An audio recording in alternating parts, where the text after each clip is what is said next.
கலைஞர் குறித்த இந்த புகைப்பட கண்காட்சி எனக்கொன்றும் வியப்பளிக்கவில்லை. காரணம், அவரது வாழ்க்கை எல்லா வியப்புகளையும் தாண்டியது.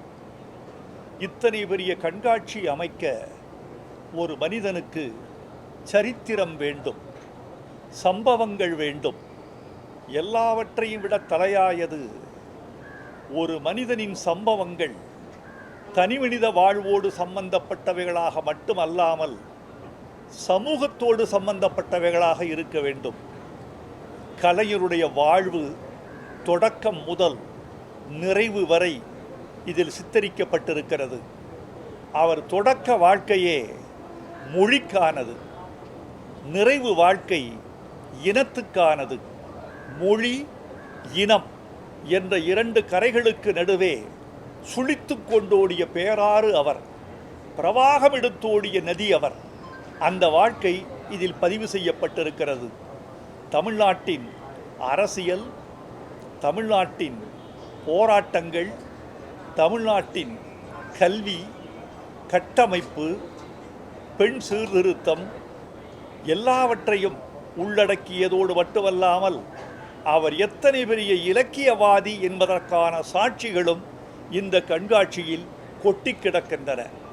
இந்த கண்காட்சியை, இந்த படங்களை தொகுத்து வைத்தவர்களை நான் பெரிதும் பாராட்டுகிறேன். கட்டமைத்த அமைச்சர் சேகர் பாபு அவர்கள் நம்முடைய மதிப்புக்குரியவர். அவரை நான் பெரிதும் வாழ்த்துகிறேன்.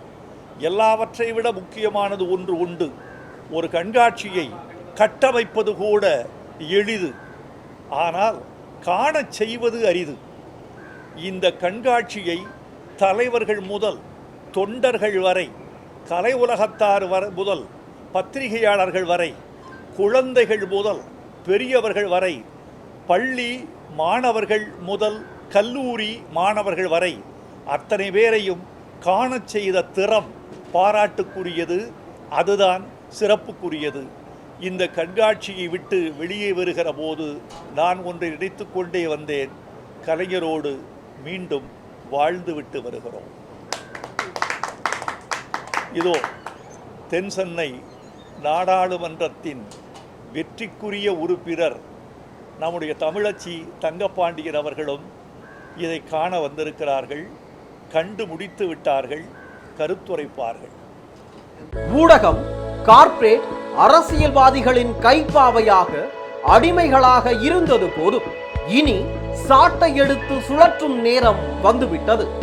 ஊடகம் பொதுமக்களாகிய உங்களுக்காக, உங்களாலேயே இயக்கப்பட வேண்டும். ஊடக சுதந்திரத்திற்காக உங்களின் பங்களிப்பை இன்றே அளித்திடுங்கள்.